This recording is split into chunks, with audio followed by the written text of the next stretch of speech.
Good evening. Happy Monday, everyone. I think some of you guys actually got a Monday request from me. So I'm just going live this morning or this evening, and with the hopes that you guys will come aboard.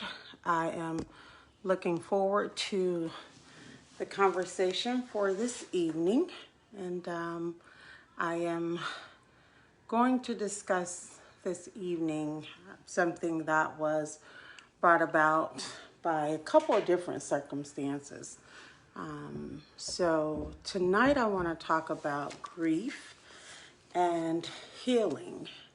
And in that, I will definitely be sharing some things that I think will help us all in the process of moving forward. Defining grief is one of the things that I think is essential in order to. I'm sorry. I am looking to see who's watching. I can't see. I've got 3 people live, and I can't see who it is. So I'm sure I'm doing something wrong. But nonetheless, I want to talk about grief and talk about healing, and I'm gonna wait to see if we have a few people join, and I want to share some things with you that I think that will be paramount for those who are trying to define what grief really is, and then move past or move forward in the healing process from grief. So, I'll wait a little bit longer and see who will be joining us this evening, and then we'll go from there. So, I've got a little bit of background noise today, so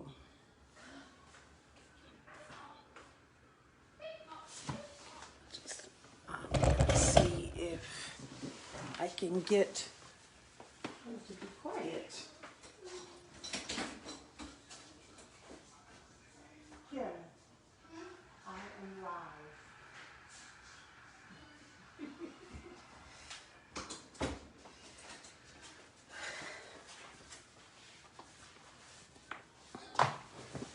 Okay.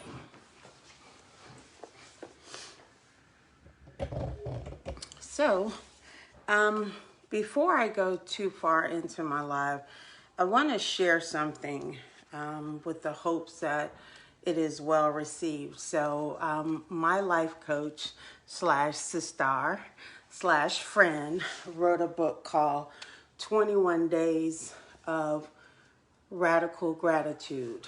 And I am going to put the link for the purchase of this book in my Facebook once I post this particular message. But I wanted to share, one, giving recognition to Shaquilla Rowley, a particular day, as I think it's going to be relevant to my topic.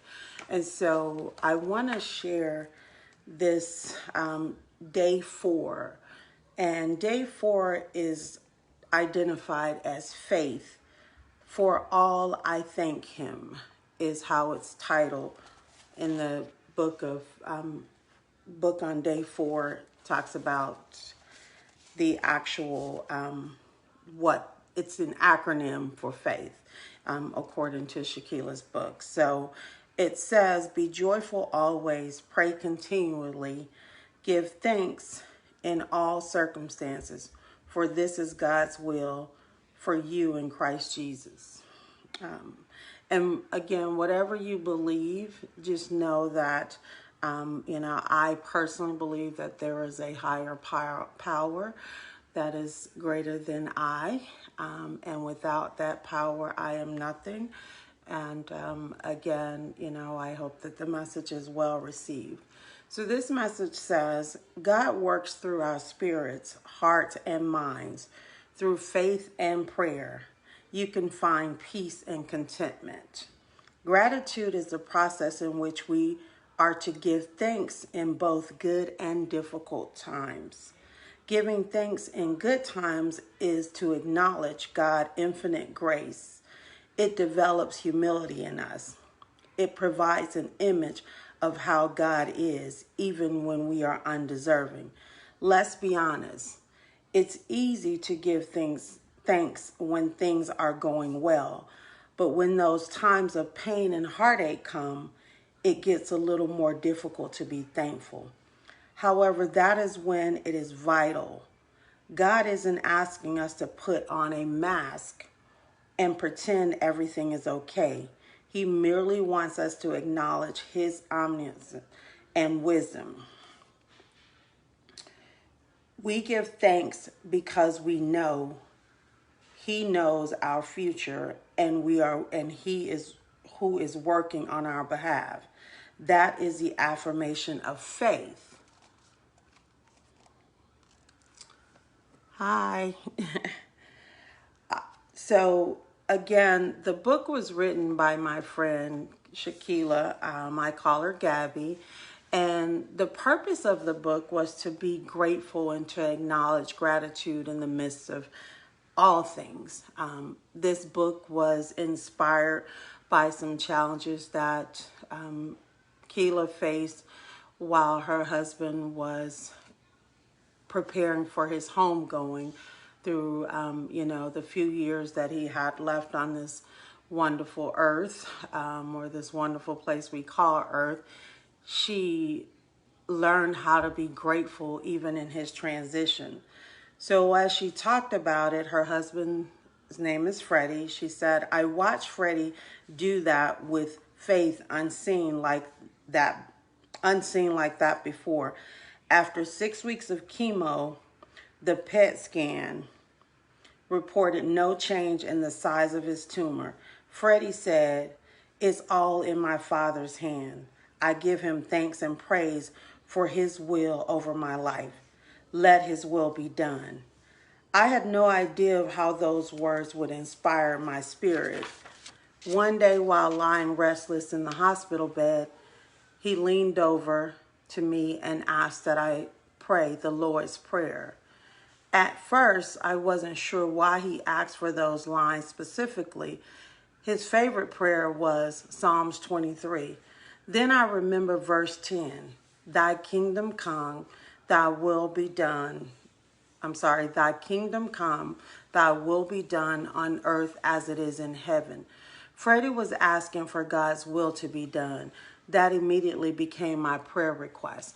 So what I'm sharing, the reason that I wanted to share that part of the book is because today I want to talk about the stages of grief. And as many of us know, grief is universal. It's the one thing that we will all experience at some point in our lives. Whether it's the death of a loved one, whether it's the loss of a job, whether it's the end of a relationship, there is a grieving process. And so in that, there are what we consider the 5 stages of grief, which is denial, anger, bargaining, depression, and acceptance. And so when you talk about those different facets or those different parts of grief, we realize that not all of us will go through grief through all of the stages, and some of us may not go through at different times. But we will all grieve nonetheless at some point in our lives. And so, the thing that I have found, and I have been fortunate that there have been few that I have lost closely to me, and I wanted to, share some experiences because there was, a year or so, actually it's been over a year, a little bit over a year. I lost my uncle who was passing of cancer. And it wasn't until that experience with him that I realized how grief works. It wasn't until to the shocker of the denial, no way my uncle's leaving, it's just not happening. My uncle was a soldier. He'd overcome so many things, so I just knew that cancer was not going to take him out. It was just not, it wasn't going to be the way that he went. And so I went through those phases of denial. And then when I realized that it was inevitable that he would be passing on, I went to the phase of being angry. Hi, Tiffany. And I was so angry because I could not understand, you know, while my uncle may not have lived the life that people expected him to live, I was just angry with God because I knew that he had plenty of time. He had time to get it right. He had time to do things differently. There was more time. I do believe that I ultimately went through all of the phases of grief because once you go through the denial, you know, that this really isn't happening, and then you go through the phase of being angry, and it's okay to be angry. I mean, I was angry even with God. I was like, God, now you know better. You know he needs more time. He needs time to do it right. If you just give him that chance, you know, and I was so angry and furious. I was angry with my uncle. Look, how dare you, you know, do this to us? And then I got to the point where I began to bargain, you know, Lord, if you just give him another chance, you know, give us all another chance.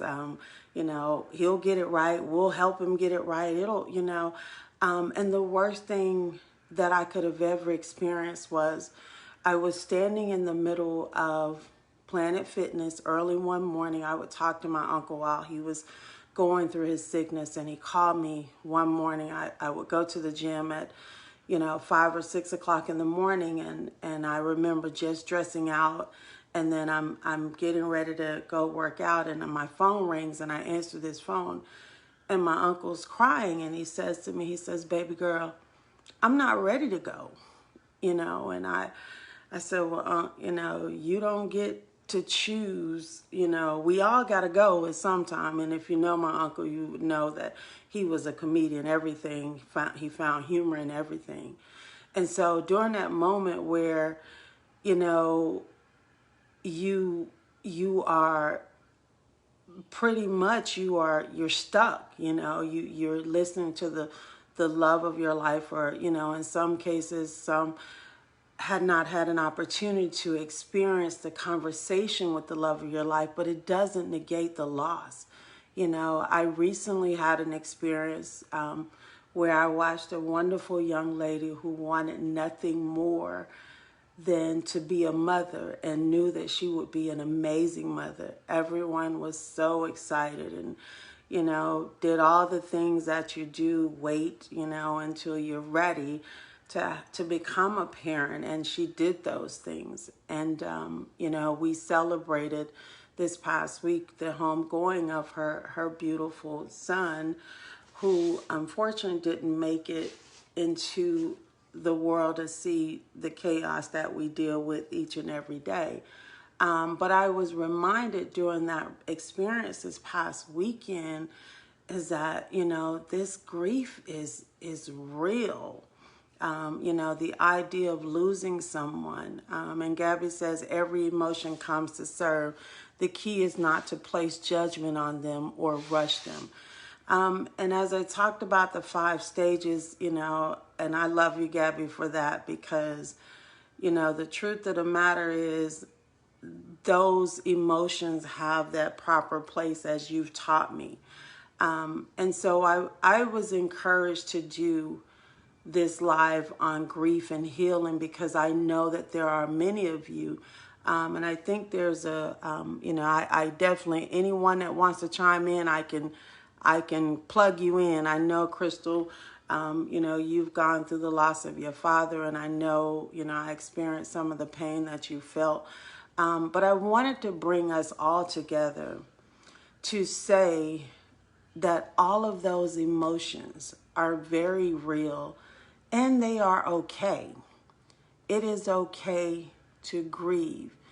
It is okay to grieve for however long you need to grieve in any of those elements, whether it's denial, whether it's anger, whether it's bargaining, whether it's depression, whether you are trying to find your way, know that there is no time frame on it. Take those times and take those steps that you need to move forward. But the one thing that I have learned from Gabby, who I've watched celebrate her husband's life, is that in everything you have to be grateful, and you have to recognize with gratitude and celebrate the moments. And so I encourage each of you at this very moment that are grieving a loss of a loved one, to celebrate their lives, celebrate whatever connection you made for however long you made that connection. As I referenced earlier, the young lady who was preparing for motherhood and didn't get the opportunity to see it fully come to fruition. Understand that from the moment that you identify with becoming a mother, nothing else will ever change that. You are not experiencing the day-to-day activities of motherhood, but you are forever a mother. And Gabby says there is a healthy way to grieve. Gabby, I want to bring you in here. Are you driving? Let me see here.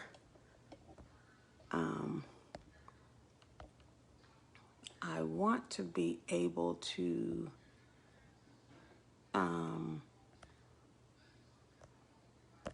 are you driving? Let's see. Y'all don't tell anybody, please. My daughter is holding the phone for me. Okay, So good, good, good.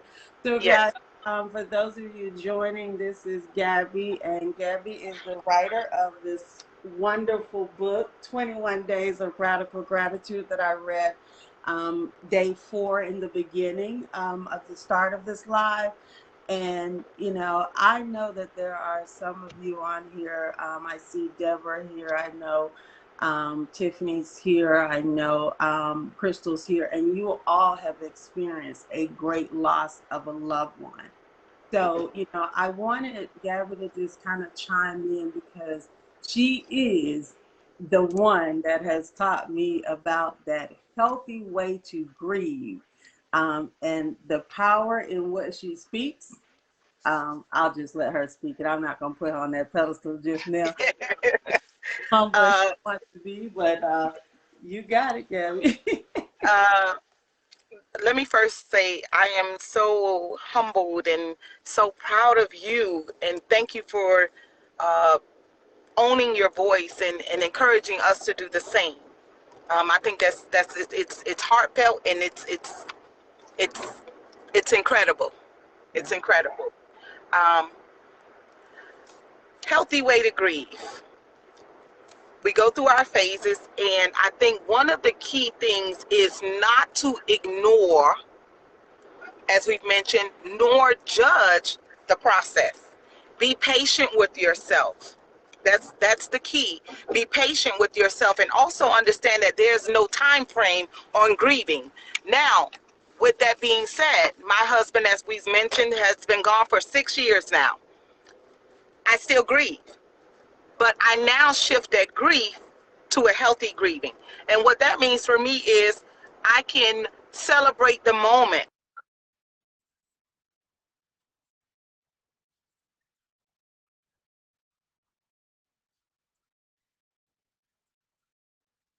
I think you're going through a bad area, Gabby. Okay.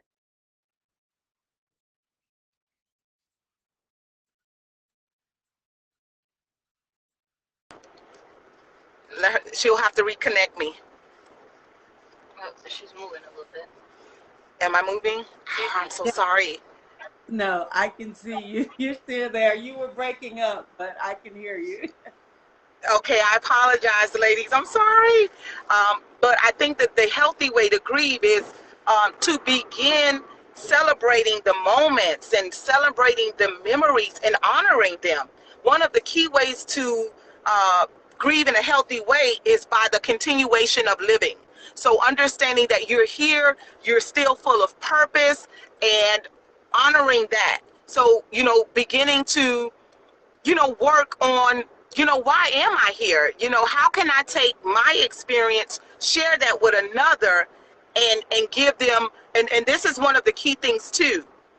We also have to be mindful on who and how we share it, because you want to share a healthy way to grieve, because we don't know the position of that person that's grieving.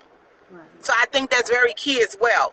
Understand what that person is, and then you'll know how to show up and share that experience with another person. Because, like, for instance, let's say if I was still grieving, but I was still grieving in a way of pain, I don't want to share that pain with someone if they are, let's say, as you mentioned the word depression. Let's just say if they're in a depressed state, then that may not, that at that point, I may be grieving with that person. How? By way of ear, by listening to that person grieve, not necessarily sharing my grief with them at that very moment.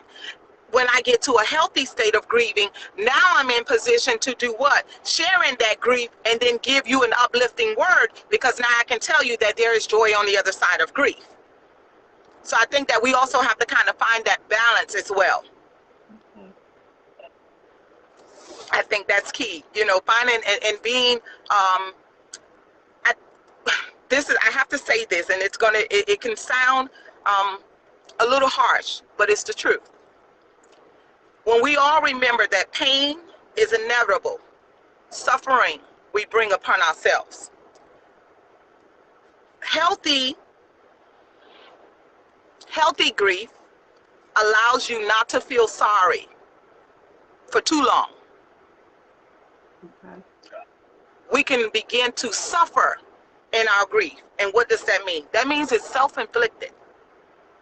So to grieve in a healthy way states that I will not make excuses for owning my grief. I own it, but I also take responsibility on knowing that I have a choice to move forward. And it's that simple. We all are given that choice. And I think that that's key. Understanding that we're still here and knowing that there's a healthy way to grieve. And one of the key ways I believe is to honor that person by continuously showing up for life every day and finding gratitude in those things. We got tons of things to be thankful for. So I think that's, that's part of it. I love you. I thank you. I love you. I know we got some others on here, and I'm going to see if I can. Crystal, you got anything you want to add to that? She's like, let me see. Okay, I'm going to plug you out, Gabby, because I know you're driving. And thank your daughter for being the phone holder. Will do. Thanks.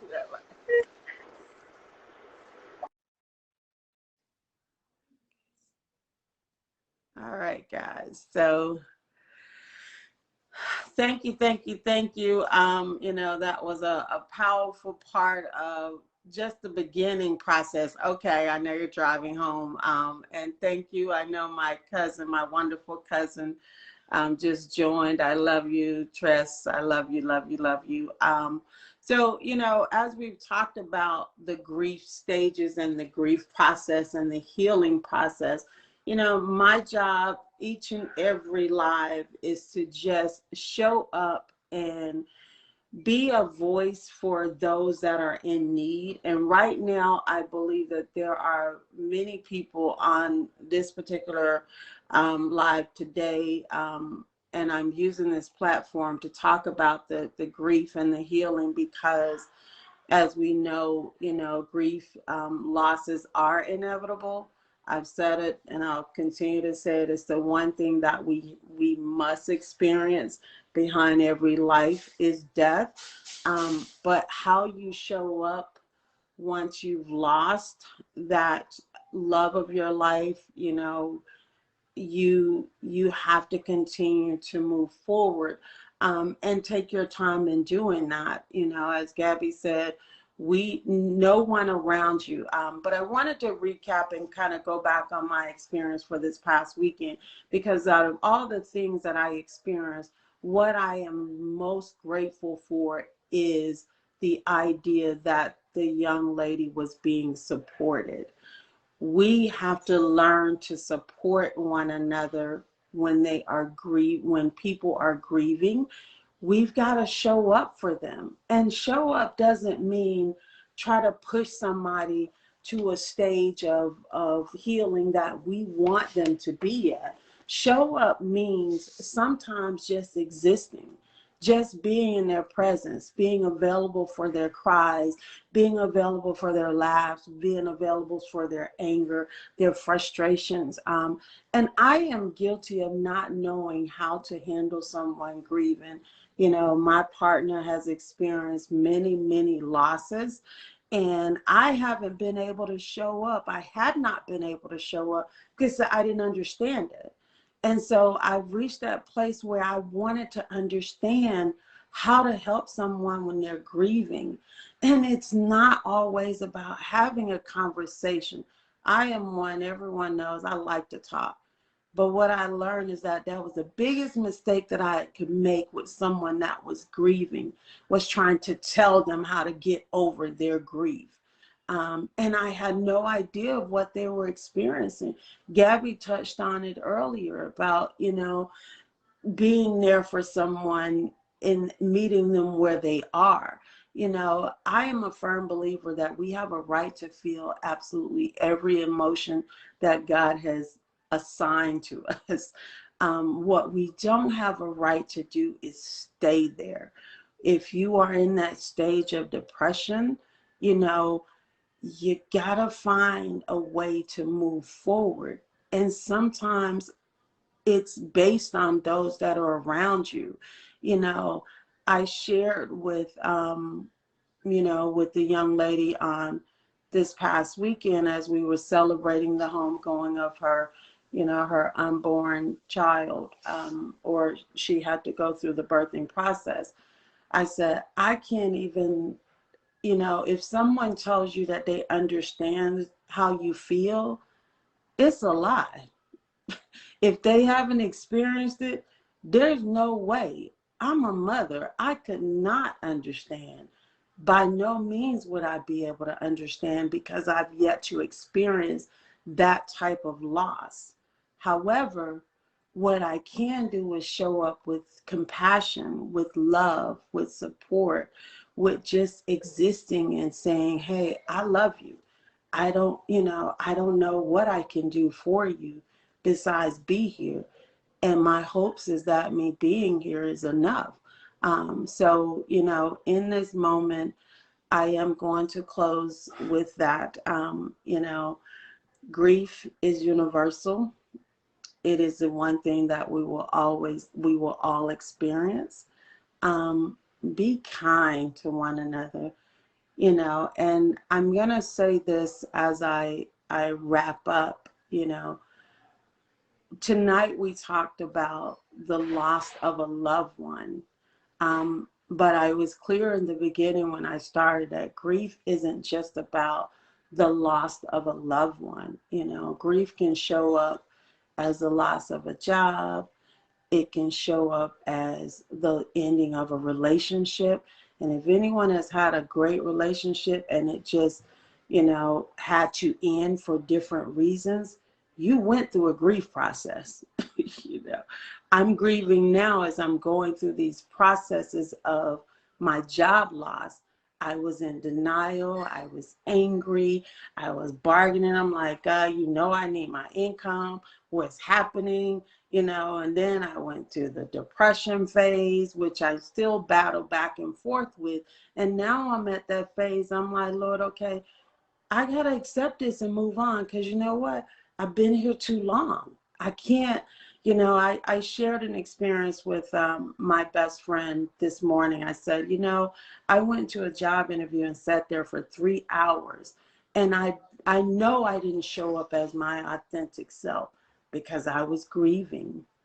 I was sitting there just you know, frustrated and angry, trying to watch my words, and I was grieving, and I had not dealt with that grief, and I know it showed up. Now, I haven't gotten the results of the interview as of yet, so I'm still hopeful, but I know I didn't show up as my authentic self because I was in that place of grief. And again, I only pointed those things out because sometimes we forget that grief is a process in many different areas. You know, when people say they're grieving, you know, the first thing people think is, well, who died or who did you lose? There's so many other levels and layers to grief. And so I want to encourage everyone, no matter what your level of grief is, no matter where you are in grieving. Thank you, my sister. I love you, Ash. She said, this too shall pass, and it will. But I was so taken by the experience of meeting with a young lady, and Gabby says one benefit to the word depression is try saying I'm experiencing that which could be called depression, which I like to refer to as the need to depress. Okay. So I love you. So you know, the one thing that I was moved by today, this past weekend, was a young lady who only wanted to be a mother. And 6 months into it, she lost her child. No one knows the reason. Only God knows. And love you too, Gabby. Thank you again. Um, and I can't even imagine, you know, as a mother, what that feels like. My heart still has palpitations just thinking about the idea of wanting something so bad and not being able to see it through. And so I was moved to the idea of talking about grief because I wanted to bring people together.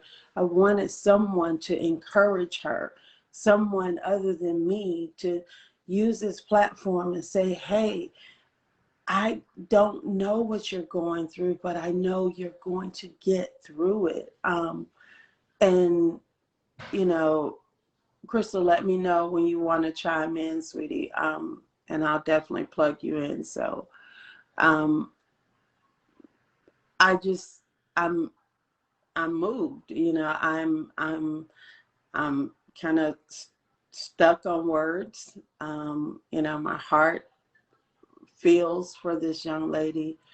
Um, and it's someone very close to me, you know, someone that's near and dear to me. So um, I think about it, and you know, I think one of the things that was even more interesting for me is that, you know, I am about to be a grandmother yet again, and my daughter's having twins, and she's in that 5-6 month phase.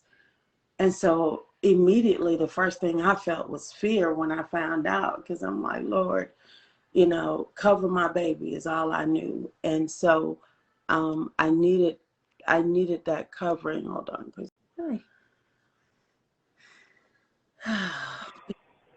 Hello, beautiful. How are you?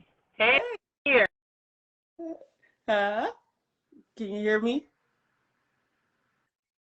Hey. Um, there I am. I came in. Somebody was giving me a call. Oh, okay. There That I was am. Somebody was calling. calling. On the phone with Melissa. No. So, well, guys, this is Crystal, my wonderful cousin that's joining us. And, you know, I know that Crystal has had some experience with grief after the loss of her father. And, you know, again, my platform is used to be encouraging. You know, let's encourage any and everyone out there. We have had a year. Oh, boy, we have all had a year. But Oh yeah. some of us been going through the storm long before COVID. So, you know, we've been learning how to get through this thing. And so, uh, did you disappear on me? I think I lost her. So, let's see, where are we? Let's see. Yep, we lost her. Okay, maybe she'll come back in. But I'm probably going to be wrapping up anyway. So, uh, uh, let's see here. See what we got here.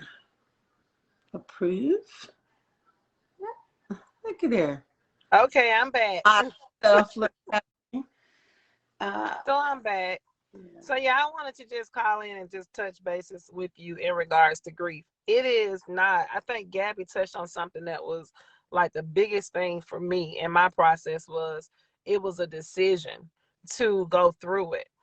I think a lot of times my mom is a funeral director and I watched her go through grief and I thought, well, because you're in funeral service, you should be okay. Right. You know, grief should be easy for you to go through, but it wasn't. She had the most horrible time adjusting and going through her process with grief. And the thing was that she never wanted to start it. She just went along as if it wasn't happening. Right. And I think that is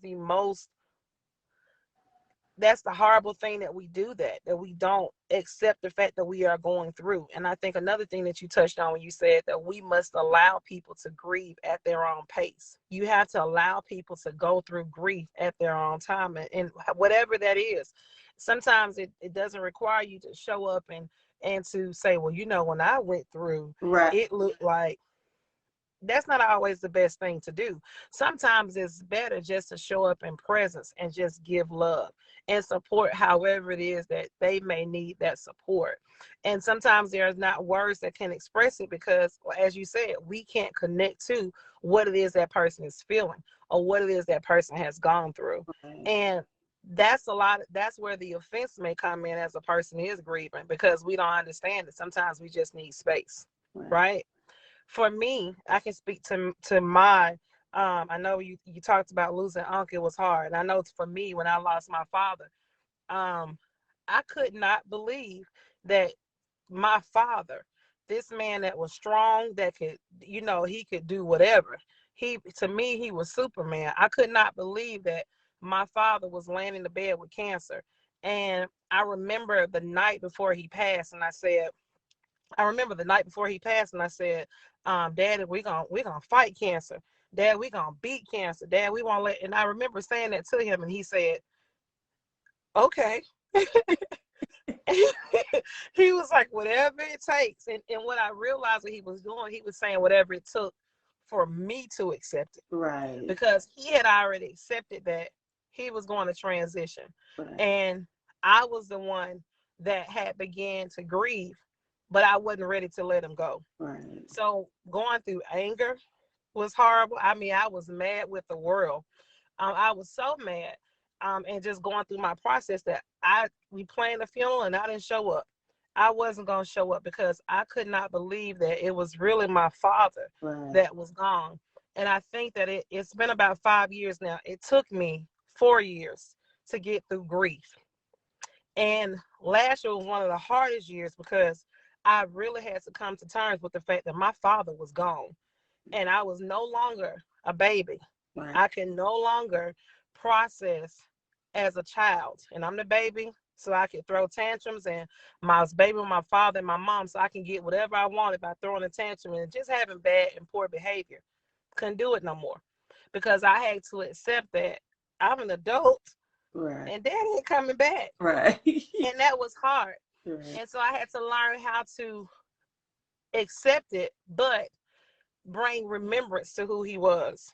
And that's where it became a helping hand for others, because we have to learn that we're not burying the memories of the person.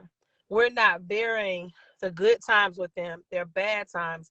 It may be a shell, but everything that we experienced actually with that person. We did. It wasn't a dream. It was real. And those are the things that we have to hold near and dear to our heart. And that is what we have to combat when it comes around to, I hate December, right? And I think this Christmas was the first Christmas that I didn't cry. My dad died December 12th, And it was a shock. And I said I would never celebrate Christmas like that again. And I only did it to make the kids happy. I didn't do it to make me happy. But this year, instead of me fighting against what he did, and because he loved Christmas time, so instead of us doing that, we just intertwined memories of him, and did drinks and played the old school music, and made our hot chocolate with the extra marshmallows, and then you have cinnamon on the side, or he had all kind of stuff that he would do for his grandkids. And so I began to embrace those traditions this year. Right. So I'm still processing it. I'm still going through the process, but I have gone through acceptance now, Right. and I'm no longer fighting against the fact that he is gone. He is, but he was here. He was here, and he was very real. And I see now that all those different lessons that he taught me, all the different things that he was trying to tell me, his favorite quote was, common sense ain't so common. Right. I get older, I understand. Right. And common sense ain't so common for some people. Right. But it's needed. Right. It's a needed thing. There was something that you meant when you said, I've accepted and I'm going through the process. Mm-hmm. There are, psychologists say that there are 5 steps, and then there are some that say there are 7 steps, and step 6 and 7 are reconstruction and acceptance. And I think that I wanted to point that out because sometimes we have to reconstruct the way we see the in order to get to the acceptance phase. I think that that's huge in, going back and looking at, hey, everybody that knows me knows I'm a Wayne Dyer fan. Right. The one thing he says is change the way you look at things.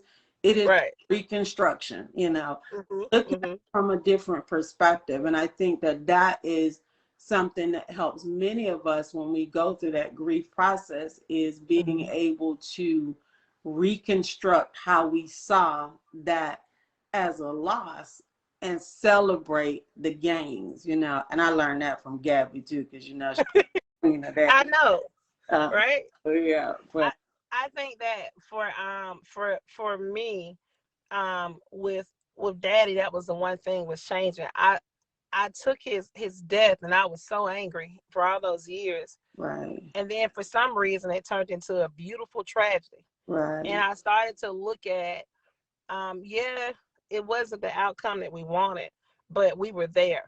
Right. He was there for my sister's first breath. He was there for my first breath. We were present for his last. Right. His last words were spoken to myself and my sister, and it was, I love you. He actually, when we look back on it now, we sometimes don't even have to cry about it, because we actually saw our dad take his last breath. Right. And it wasn't how did it happen? Right. We were present. Right. We were there, and it was a family moment. It was a moment where he was basically like, I'm packing the suitcase, gotta go. Right.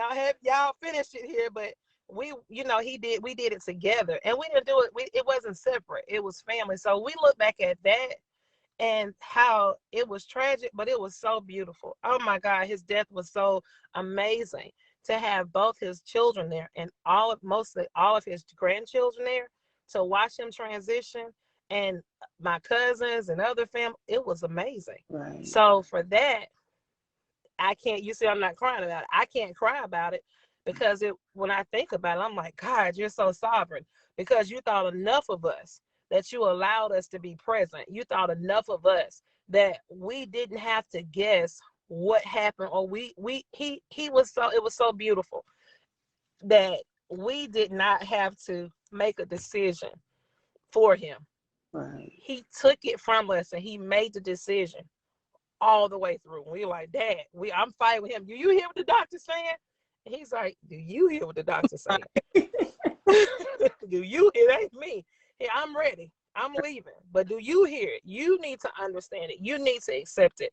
And, he didn't leave until me and my sister were on one accord. He didn't leave until we actually held hands, prayed over him, until we were singing together. then he began to transition, and the last thing he did was look up to us and tell us that he loved us. He loved us, and then he transitioned on. It was that beautiful. So perspective, rebuilding how you look at it. Didn't look that way when it first happened. I promise you that it wasn't that beautiful.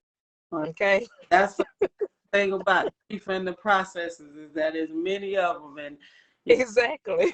it's been, Exactly. we don't go through all of them, and we don't all go through them in the same order. And so I think that is key, is that, you know, you may go through all of the processes, you may not, but with each process there is a learning experience. Yeah. Get out of it. So thank you. I love this video will be posted shortly, so keep going. Love you guys too. All right. Hey, keep going through the process, y'all. We got to all make it through. Right. That's it. All right, sweetie. Bye. Okay. Love you guys. All right, guys. So that is going to be my conclusion. I thank you all for joining. Please feel free to watch the full video. I will post on Facebook. Also, go to my YouTube. I will also upload this video to YouTube. And then subscribe. Once I am able to get to my 1,000 followers, I will do YouTube as my live primary platform, but until then, I will continue to use my voice on Facebook, Facebook Live. I will be tuning in again on Wednesday. And I'm not sure what the topic on Wednesday will be. I will be doing Wednesday at 7. I'm just going to let the Spirit move me, whatever Wednesday looks like. I know every time I have a moment, I think I'm going to talk about this. And then the Most High gives me another revelation. He's like, no, you're going to talk about this. So we'll see what Wednesday at 7 o'clock brings. I'm sure it'll be something wonderful. My voice is used simply for encouragement to others, as well as encouraging myself. And with everything I say, show up, find your voice and use your voice. It is then that you are living out your purpose. We all have a purpose. We all have a voice. Some voices are a little softer. Mine is not, you know, and sometimes you just have to use what God gives you. And so I thank you guys for taking the time out this evening. Have a wonderful evening, and we'll talk soon.